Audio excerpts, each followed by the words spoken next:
Mi suegra dejó a mi hija de 6 años sentada sola en el estacionamiento de visitas durante 5 horas, bajo el sol de Querétaro, mientras se llevaba a los otros nietos a comprar juguetes y helado. Le dijo: «Quédate aquí, no te muevas».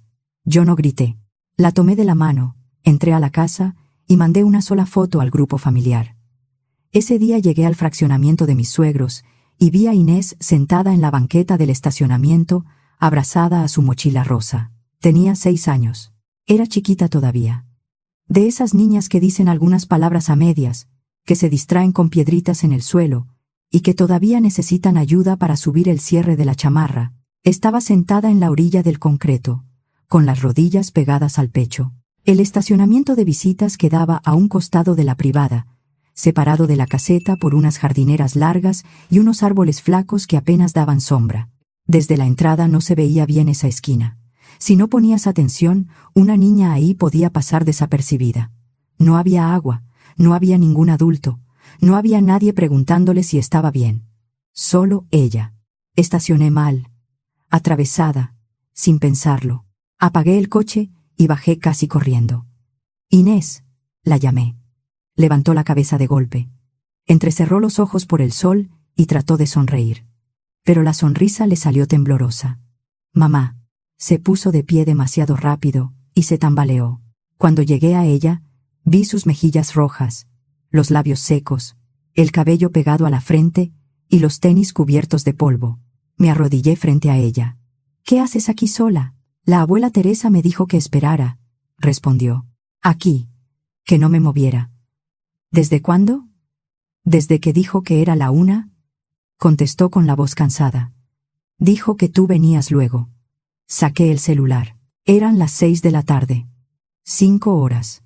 Sentí que algo me subía desde el pecho hasta la garganta, pero hice un esfuerzo por mantener la voz tranquila. Inés ya estaba asustada. No necesitaba verme perder el control. «¿Has estado aquí todo este tiempo?», asintió. Quería entrar, pero la abuela dijo: «Quédate aquí. No te muevas. Tu mamá viene por ti. Nosotros vamos a ir a comprar unas cosas». Mi cabeza procesó eso en partes. Nosotros, comprar. Los otros niños. Miré alrededor. El estacionamiento estaba casi vacío. Solo mi coche, una camioneta al fondo, las jardineras secas y la caseta lejos. Era temporada de calor en Querétaro, de esas tardes en que el sol no parece moverse y el concreto sigue caliente aunque ya empiece a bajar la luz. ¿La puerta estaba cerrada?, pregunté, aunque ya sabía la respuesta. «Sí», dijo Inés. Intenté abrir pero no pude. Entonces me senté. «No quería que no me encontraras». Esa frase me dolió más que cualquier grito. La abracé. Estaba caliente. No al punto de una emergencia, gracias a Dios, pero sí lo suficiente para que cualquier adulto, con un poco de sentido común, se asustara. Saqué una botella de agua del coche y se la di en tragos pequeños. Le limpié la cara con una toallita húmeda que traía en la guantera, y le pregunté si le dolía la cabeza, si tenía náuseas, si veía borroso. Dijo que no. Solo estaba cansada y tenía mucha sed. «¿Por qué no fuiste a la caseta?», pregunté. Con cuidado. Bajó la mirada. «Porque no me podía mover». «Claro que no. Mi hija se toma las instrucciones muy en serio, sobre todo cuando vienen de adultos que ella todavía cree seguros». Respiré hondo y me levanté. «Está bien, vamos a entrar». Le tomé la mano y caminamos hacia la casa. La puerta principal estaba cerrada, pero recordé la llave de repuesto que Teresa llevaba años dejando debajo de la misma maceta, como si nadie en el mundo pudiera imaginarlo. Inés ni siquiera sabía de esa llave, y aunque lo hubiera sabido, no se habría atrevido a buscarla. La habían dejado con una orden metida en la cabeza: no moverse. Abrí. El aire acondicionado nos pegó en la cara. Inés tembló un poco. Le apreté la mano. Desde la cocina llegaban voces, risas, el sonido agudo de otros niños, bolsas de tienda moviéndose sobre la barra, vasos con hielos. Me quedé quieta un segundo. Cuando llegué no vi el coche de mis suegros en la entrada principal. Después entendí por qué. Habían entrado por el acceso de residentes, directo a la cochera de atrás. Desde ahí podían pasar a la cocina sin cruzar el estacionamiento de visitas. Llegaron del centro comercial. Bajaron las bolsas, sirvieron bebidas y siguieron con su tarde sin revisar si Inés seguía afuera donde la habían dejado. Sabían dónde estaba. Simplemente no les importó lo suficiente como para ir por ella. Seguí el ruido. Ahí estaban. Mi suegra, Teresa. Mi suegro, Alfredo. La hermana de mi esposo, Silvia. Y sus 2 hijos, Tomás y Abril. La barra de la cocina estaba llena de bolsas. Ropa, juguetes. Una consola nueva. Tomás agitaba una espada de plástico. Abril tenía pulseras nuevas en las 2 muñecas. Teresa tomaba té helado en un vaso grande, tranquila, como si fuera una tarde cualquiera. Entré al marco de la puerta con Inés medio escondida detrás de mí. La primera en vernos fue Abril. «Ah», dijo. «Ya volvió». Teresa volteó. «Ah, ya llegaste», dijo. «Se te hizo tarde, ¿no?» «Me dijiste que viniera a las 6», respondí. Intenté sonar neutral. Me salió más frío que neutral. Inés me apretó la mano. «Nos la pasamos muy bien», dijo Silvia. «Como si nada. Fuimos a Antea. Los niños escogieron juguetes y después comimos helado. Se portaron perfecto». «Qué bueno», dije. «¿Y Inés dónde estuvo durante todo eso?» Teresa parpadeó. «Afuera. En el estacionamiento», dije. «Sí», respondió. Como si eso fuera normal. Le dije que tú venías en cualquier momento. No tenía caso llevarla a todas partes si iba a empezar con que se cansaba o quería brazos. «Inés no hace eso», dije. «Tiene 6 años. Se cansa, como cualquier niña». «Eres demasiado blanda con ella», contestó Teresa, moviendo la mano con fastidio. «Le hace falta aprender a aguantarse». La miré fijamente. Estuvo afuera 5 horas. Teresa soltó un ruido de burla. «No fueron 5 horas. Yo te la dejé a ti a la 1, Teresa. Tú me dijiste que pasara por ella a las 6. Alfredo se encogió de hombros. «No exageres. Aquí es tranquilo». «Sola», dije. «Sin baño. Sin agua. Bajo el sol». «Pudo tocar», dijo Silvia. «La puerta estaba cerrada», susurró Inés desde atrás de mí. Todos la miraron como si hubieran olvidado que podía hablar. «Yo te dije que esperaras ahí», dijo Teresa, frunciendo la boca. «Si yo digo que te quedes, te quedas. No es mi culpa que tu mamá no estuviera pendiente». «No», dije, «no le vas a poner eso encima a ella». Teresa hizo un gesto, como si el detalle no importara. «Es lo mismo». No era lo mismo. No grité porque Inés estaba detrás de mí. Aprendí hace mucho que cuando gritas, la gente como Teresa deja de hablar de lo que hizo y empieza a hablar de cómo reaccionaste. «Me llevo a Inés», dije. «Dame su mochila». «No ha cenado», dijo Teresa. «Estás haciendo un escándalo por nada». La mano de Inés se tensó dentro de la mía. Sentí como quería hacerse invisible. «¿Va a cenar en mi casa?» «Claro que no», dijo Teresa, dejando el vaso sobre la barra con un golpe seco. «Hoy hay comida familiar». Ya estaba planeado. «Tú dejaste a mi hija de 6 años sola en un estacionamiento durante horas». «Está bien», dijo Alfredo. «Mírala. No le pasó nada. Hay adultos que no dejan ni el coche solo tanto tiempo», respondí. «Ustedes dejaron a una niña». Teresa puso los ojos en blanco. «¡Qué dramática! Siempre haces un drama de todo», agregó Silvia. No grité. Solté la mano de Inés solo un segundo. Saqué el celular, abrí el grupo familiar de WhatsApp y tomé una foto de los tenis polvosos de mi hija, de sus mejillas rojas y de su mochila junto a la puerta. Escribí: «Acabo de recoger a Inés del estacionamiento de visitas. Estuvo sola afuera desde la 1 de la tarde. No habrá más visitas sin supervisión. Enviar». El celular de Teresa sonó sobre la barra. Luego el de Silvia. Luego el de Alfredo. Miraron la pantalla. Después me miraron a mí. La cocina se quedó completamente callada. «Esto no se queda así», dijo Teresa. «Sí», respondí. «Eso espero». Tomé la mochila de Inés. Le agarré la mano y salimos de la casa. Nadie intentó detenernos. En el coche prendí el aire, pero no arranqué de inmediato. Le di más agua, le quité los tenis para revisar que no tuviera ampollas y le puse una toallita fresca en la nuca. Me aseguró que no le dolía nada. Aún así, llamé al pediatra desde el estacionamiento y me dijo qué vigilar esa noche. Dolor de cabeza, vómito, fiebre, somnolencia rara, lo anoté todo con una mano mientras con la otra sostenía la de Inés. Ese fue el momento en que algo cambió. No solo en mí, también en mi esposo, aunque todavía no lo sabía. Lo único que yo sabía mientras manejaba hacia casa era que ya había terminado de aceptar la frase de siempre. Así es la familia. ¿Por qué no? ¿No era así? En apariencia, Mauricio venía de una familia muy unida. Así lo decía cuando éramos novios. Somos muy cercanos.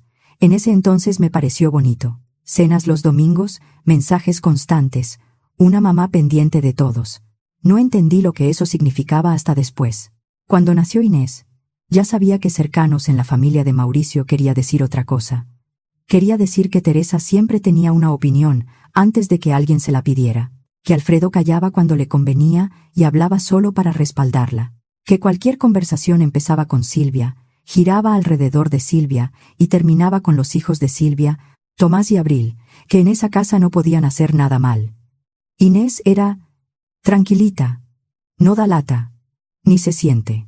En la boca de Teresa, eso quería decir, que se quede callada y no pida nada. A Teresa le encantaba presumir que era una abuela entregada, la que cuidaba a los niños para que los papás respiraran, la que había criado bien a sus hijos y ahora ayudaba con los nietos. En la práctica, cuidaba a Tomás y Abril todo el tiempo. Los llevaba a la escuela, a natación, a cumpleaños, al dentista, a donde fuera. Silvia a veces le daba dinero, casi siempre no. Somos familia, decía. Cuando Inés nació, Teresa también ofreció ayudar. Ayudar era una palabra generosa. Siempre había una cuenta por cobrar. Yo la cuidé el martes, entonces puedes pasar por mis medicinas, ¿verdad?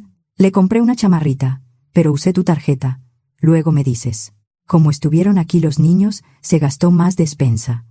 Mándale algo a tu papá para el súper. Pequeñas gotas, una tras otra.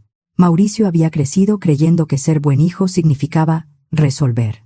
Era el responsable, el estable, el que no daba problemas. Entonces, cuando Teresa insinuaba que faltaba dinero, él transfería. Cuando Alfredo decía que la luz venía alta, Mauricio pagaba.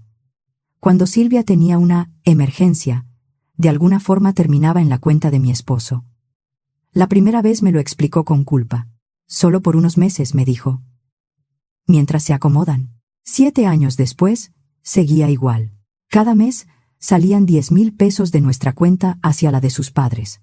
Además, había otros 3,000 para despensa y cosas de los nietos. Y luego, estaban las emergencias. 2,000, 4,000, 5,000. Siempre había algo. Una llanta, una consulta, una reparación, una deuda de Silvia que nadie había previsto. Mauricio nunca decía que no. No de verdad. Cuando yo intentaba hablar del tema, se tensaba. Lo necesitan, decía. Nos han ayudado, es solo dinero. Después de un tiempo dejé de insistir tanto. No quería convertirme en la mala de una historia donde sus padres siempre aparecían como sacrificados. Pero el dinero no era un tema aparte.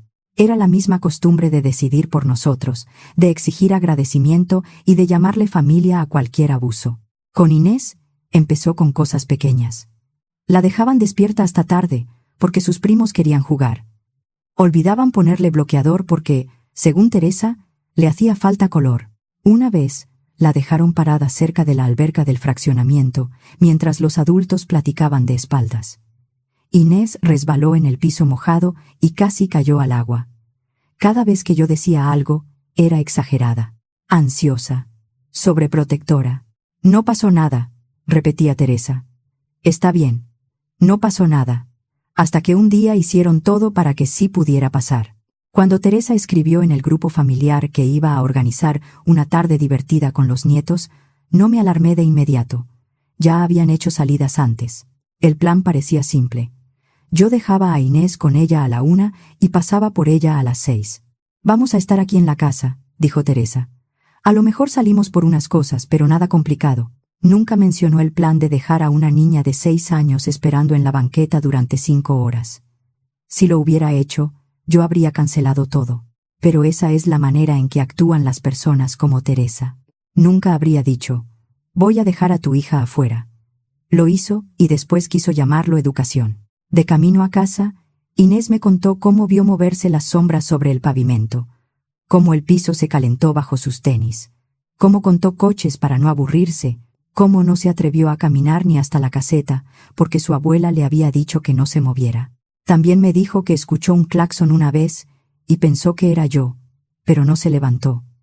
Tenía miedo de que si se alejaba un poco, aunque fuera para ver, yo llegara y ya no la encontrara.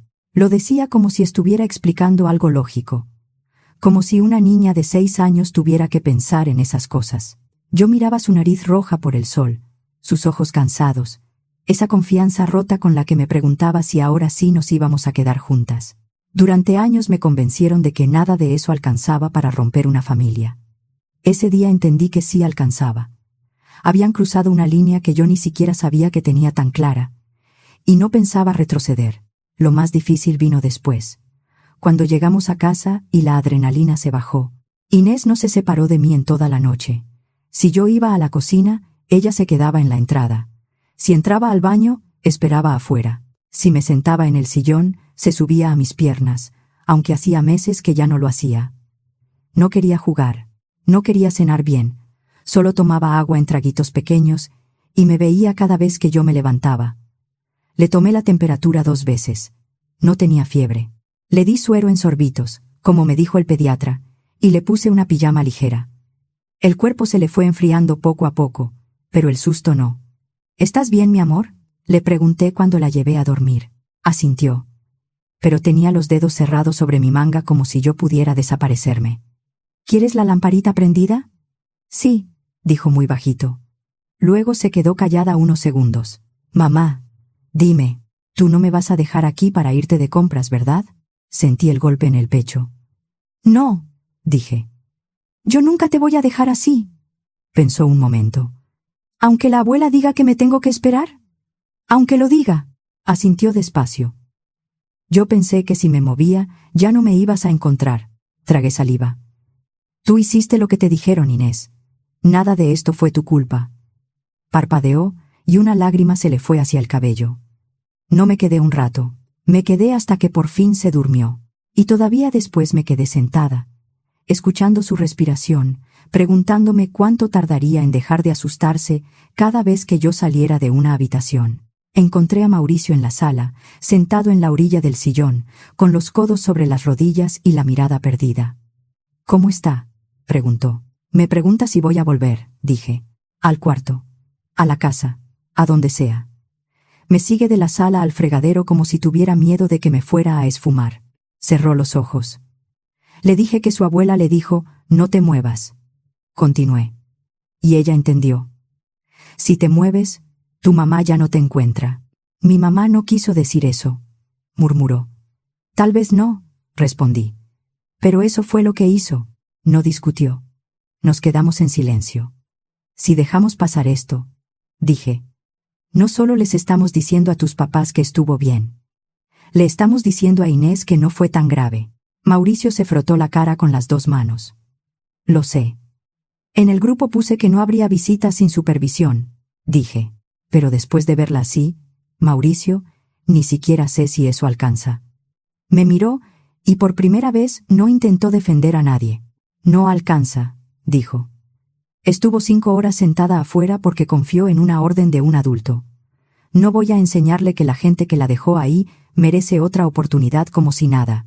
El Mauricio con el que me casé seguía ahí, pero había algo distinto en su cara.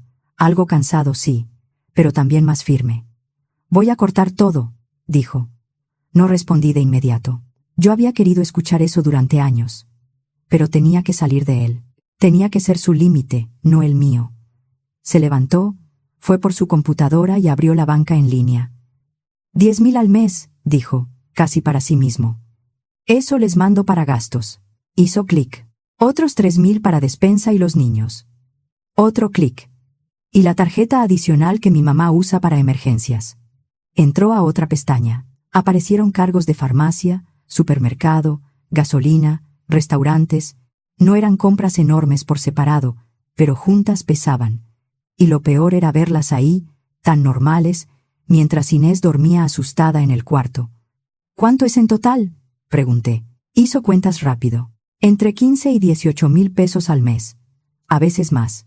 Y eso es lo que sabes, dije. Me miró. Ya no. Canceló las transferencias recurrentes, bloqueó la tarjeta adicional y eliminó los accesos que sus papás usaban como si fueran parte de nuestro presupuesto. También quitó a Alfredo como beneficiario frecuente y cerró una cuenta secundaria donde a veces dejaba dinero por si se ofrecía. Los mensajes de confirmación aparecieron en pantalla con una frialdad extraña, como si estuviera cancelando una suscripción cualquiera. «Ya está», dijo. «Es mucho dinero», respondí. Asintió. Con eso habríamos pagado clases de Inés, arreglos de la casa o unas vacaciones sin estar contando cada peso. En cambio, dije, les pagamos para que se sintieran con derecho a poner en riesgo a nuestra hija. Su cara se endureció. No más. ¿Y el contacto? Tomó el celular. No voy a escribir un discurso. No escuchan discursos. Abrió el grupo familiar y escribió. Dejaron a Inés sola afuera durante horas. No habrá más visitas. No la vuelvan a buscar. No nos contacten. Lo envió y puso el celular, boca abajo sobre la mesa. Tardaron 6 minutos en reaccionar. El teléfono empezó a vibrar. ¿Qué es esto? Llámame ahora mismo. Están exagerando. No hicimos nada malo. Contesta. Mauricio no contestó. Yo tampoco. Nos quedamos sentados en un silencio raro, frágil, mientras Inés dormía en el cuarto. Entonces llegó un mensaje privado de Teresa a Mauricio. Si quieren que nos mantengamos lejos, vas a seguir mandando el dinero. Si lo cortas y empiezan con su historia del estacionamiento, vamos a decirle a todos lo que realmente pasó. Es su palabra contra la nuestra. No pueden probar nada. Miré la pantalla. Ahí estaba. Ni siquiera preguntó cómo estaba Inés. Habló de dinero. Mauricio leyó el mensaje 2 veces. Se le tensó la mandíbula. «Creen que nos da miedo hacerlo oficial», dijo. «¿Nos da miedo?», pregunté. Me sostuvo la mirada. No. A la mañana siguiente, mientras Inés estaba en el sillón viendo caricaturas sin prestar mucha atención, Mauricio me dijo, «Vamos a dejar constancia». No tuvimos que discutirlo. No la dejamos en casa, porque desde la noche anterior no quería separarse de mí ni para ir al baño. Se puso sus tenis despacio, con la mochila abrazada al pecho, aunque no necesitaba llevarla. Nos subimos al coche y fuimos a un módulo de seguridad pública municipal para pedir orientación y dejar un antecedente. El lugar olía a café viejo y a papeles guardados. Una mujer en recepción levantó la vista cuando entramos. «Necesitamos dejar constancia por una situación de riesgo de una menor», dije. Su expresión cambió de inmediato. «¿Qué pasó?». Le mostré la foto. Los tenis llenos de polvo, las mejillas rojas, la mochila rosa al lado de la puerta. «Mi hija estuvo sola afuera 5 horas», expliqué. «Mis suegros se llevaron a los otros niños al centro comercial y la dejaron en el estacionamiento de visitas. No tenía agua, no podía entrar. La puerta estaba cerrada». La mujer apretó la boca. «Pasen». En una oficina pequeña, Inés se sentó en mis piernas. El oficial que nos atendió no hizo preguntas de más, solo las necesarias. ¿Había algún adulto supervisándola? No. ¿Alguien salió a verla? No.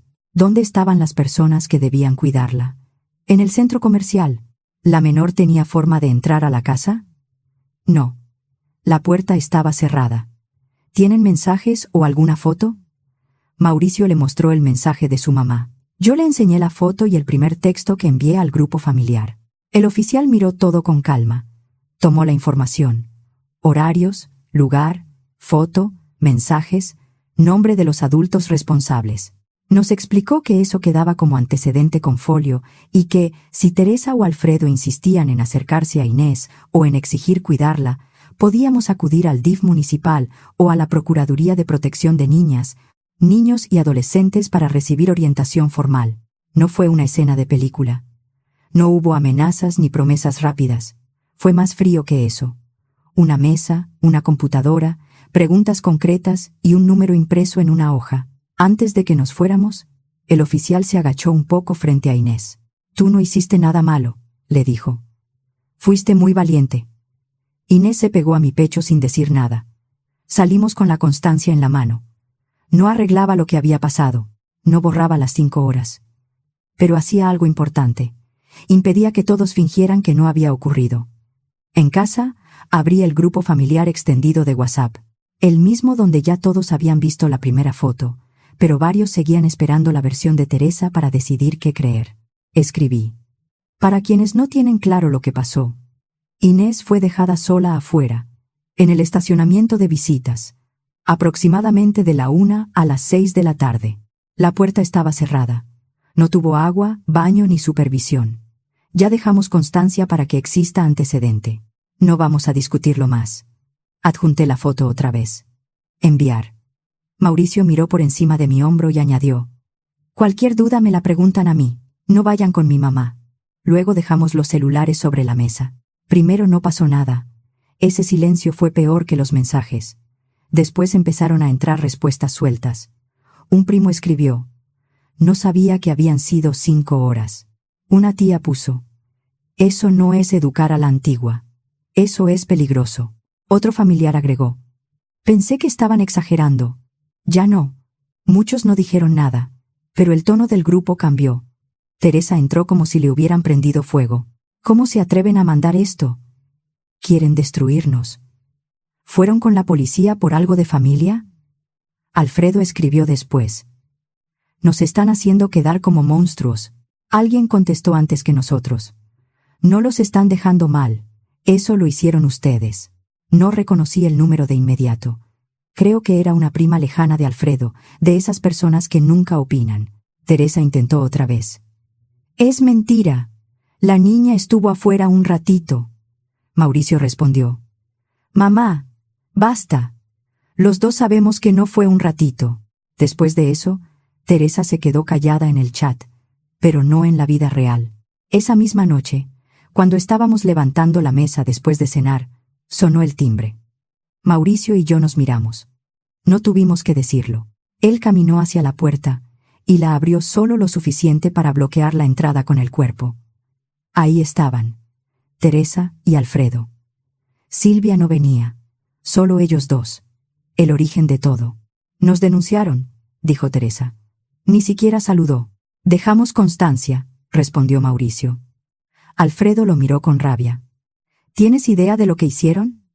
Sí, dijo Mauricio. Están tratando de arruinarnos la vida, soltó Teresa. Podemos perderlo todo. Ustedes pudieron perder a mi hija, contestó Mauricio. Y todavía vienen a hablar de ustedes. Malagradecido, empezó ella. Me puse al lado de Mauricio. Usted nos pidió seguir mandando dinero para mantenerse lejos, dije. ¿Recuerda esa parte? Teresa se puso roja. Yo no dije eso. Lo escribió, respondí. Tengo el mensaje. Alfredo señaló a Mauricio con el dedo. Hicimos todo por ti. Te criamos. Te ayudamos. Cuidamos a tu hija. Dejaron a mi hija sentada sola en concreto durante 5 horas, dijo Mauricio, con la voz más fuerte.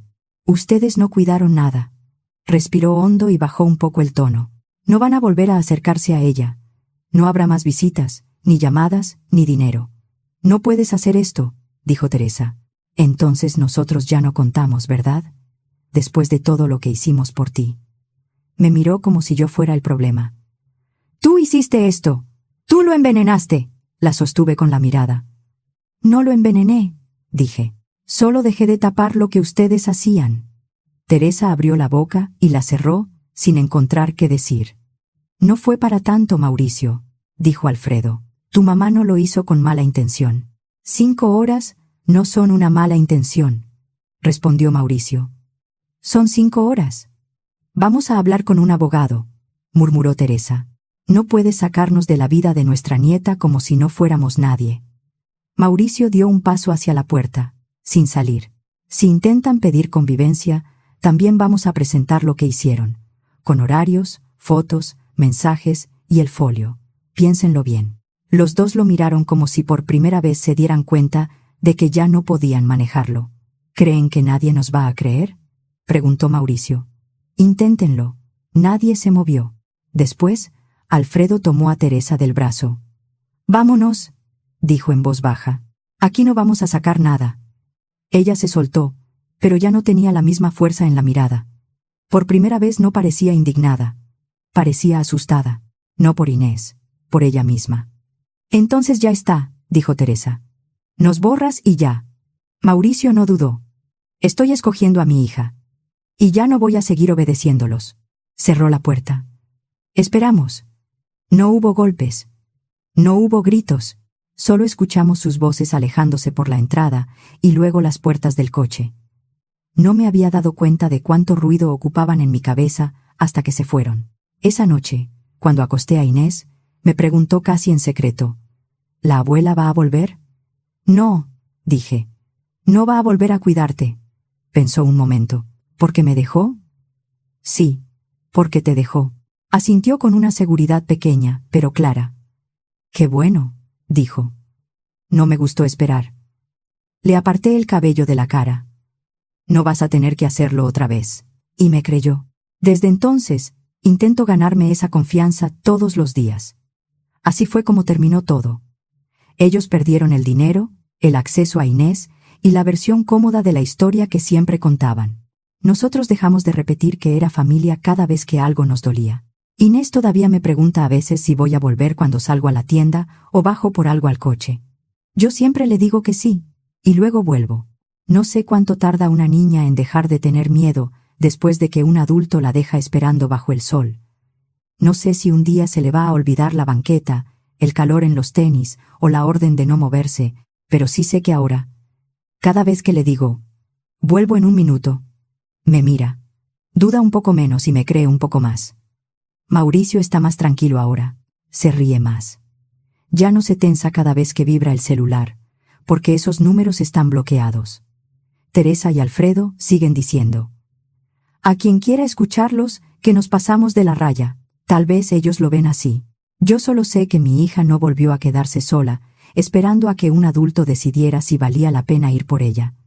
Y para mí, eso fue suficiente.